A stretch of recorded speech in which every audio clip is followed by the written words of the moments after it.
지식재산가 세상 이야기를 전해드리는 방구석 유튜버 김기환 TV. 네, 안녕하세요. 김기환 TV의 김기환입니다. AI를 모르고 이제 살아갈 수 없는 세상이 됐죠. 예, 이걸 이제 대처하기 위한 AI와 지식재산 강의 계속해서 이어나가고 있는데요. 14번째 시간으로서 챗GPT는 어떻게 발전해 나갈지, 챗GPT의 미래는 어떨지 좀 전망해 보는 시간을 가져보도록 하겠습니다. 일단 챗 GPT는 여러분들 아시는 것처럼 지난 강의에서도 설명드렸지만 명확한 한계점들이 있습니다. 정보의 최신성, 없다, 갖출 수 없다라는 약점이 있고, 그로 인한 이제 정보의 신뢰성 떨어질 수밖에 없고요. 문맥의 이해, 사람이 아니다 보니까 예를 들어서 사투리 같은 거 쓰는 거, 거시기가 거시기 효유 이런 말 AI 이해하는데 좀 한계가 있습니다.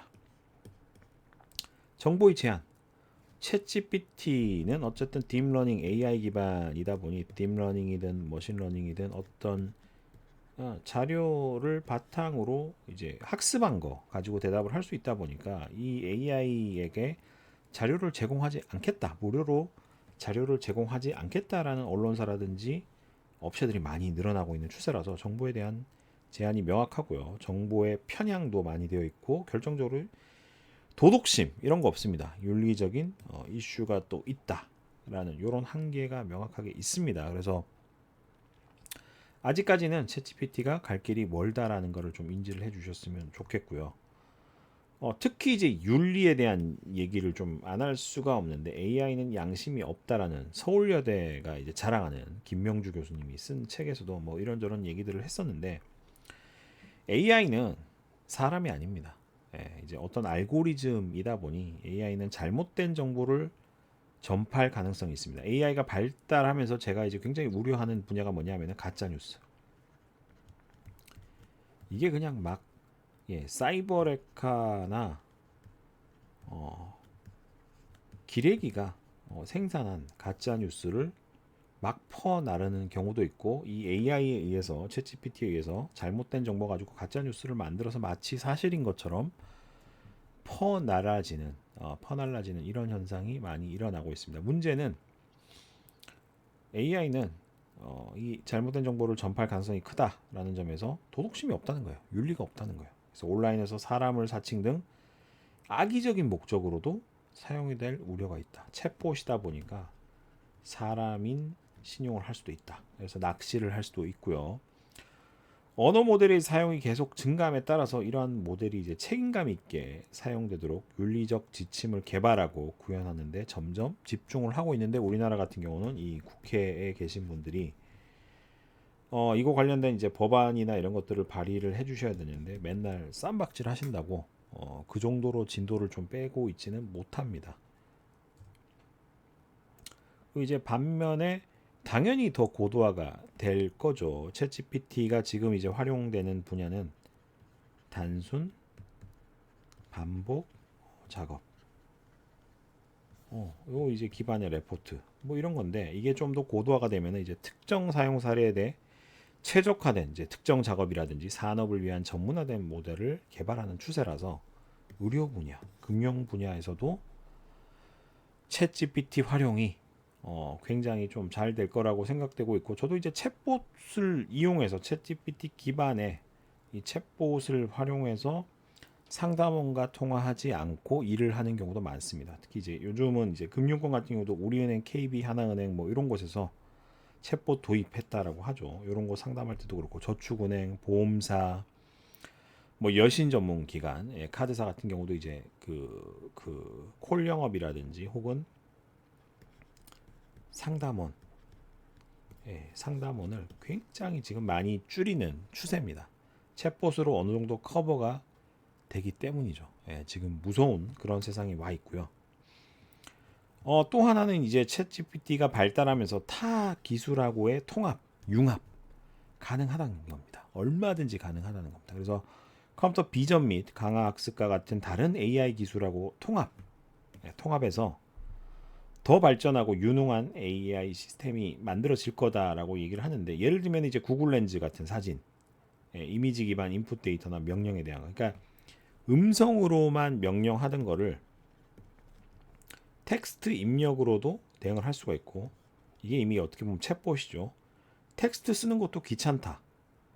텍스트 써져 있는 사진, 이것만 찍어도 알아서 거기서 텍스트를 뽑거나, 여기 이제 사진에서 내가 말하는 거, 사진에서 원하는 정보들을 추출해서 AI가 해석을 하는 좀 더 고도화된 이런 형태로 개발이 되고 있고, 타 기술과의 통합을 통해서 활용할 수 있는 분야도 파격적으로 많이 늘어날 거다라는 전망이 굉장히 높습니다. 업계에서의 사용 자체가 굉장히 지금 증가하고 있고, 지금 제가 알기로는 이게 200불 월에 유료 버전을 쓰면 이제 좀 더 이 코파일럿, 코파일럿 마이크로소프트사에서 이걸 변형한 형태인 코파일럿보다 좀 더 이제 상세하게 좀 더 이제 고도화된 버전으로 활용이 되고 있는데, 챗 GPT 및 이제 기타 AI 언어 모델은 다양한 프로세스를 자동화하고 개선하기 위해서 고객 서비스, 마케팅, 교육 같은 점점 더 많은 산업에서 활용이 될 거야. 특히 이제 영업 마케팅이 사람이 없어질 수 없는 분야라고 생각하지만, 여기에 이제 기본적으로 제너럴 매니지먼트 분야라고 하다 보니 기본 틀이 많습니다. 이제 뭐 초등학교만 나오면 누구나 할 수 있는 이런 기본적인 일들은 대부분 챗 GPT나 AI 기반으로 다 대체가 되고 있다. 그러면서 이게 이제 좀 고도화되는 형태로 활용이 된다라는 것을 우리가 좀 예측을 해볼 수 있고요. 딥러닝을 통한 AI 고도화에 따른 이제 긍정적인 요소다라고 볼 수 있을 것 같습니다. 그리고 이제 언어 생성 추가 발전 가능할 거다. 언어 생성 분야는 계속해서 진화하고 발전하고 있죠. 이제 더욱 광범위한 언어 관련 작업을 수행할 수 있다 하면 더 정교하고 인간과 유사한 AI 모델로 진화를 할 수 있을 거라고 생각됩니다. 특히 이제 대부분은 이 잉글리시 기반입니다. 근데 이제 여기서도 좀 더 발전을 해서, 예를 들어서 뭐 이태리어다. 여기도 이제 지역 색깔이 굉장히 강하거든요. 사투리라든지 한국어다.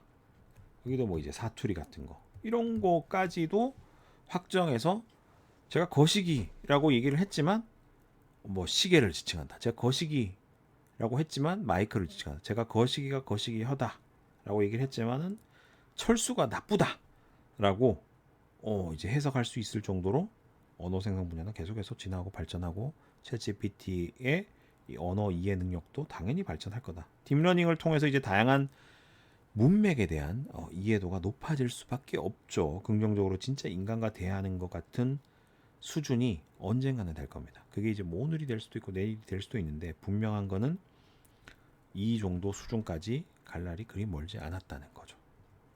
이번 시간에는 여기까지 준비를 했고요. 다음 시간에도 이어서 계속해서 이제 AI에 대해서, AI와 지식 재산에 대한 정보를 전달해 드리도록 하겠습니다. 감사합니다. 지금 바로 김기한 TV 멤버십에 가입하여 발명가 지식재산 대중화에 함께하여 주십시오.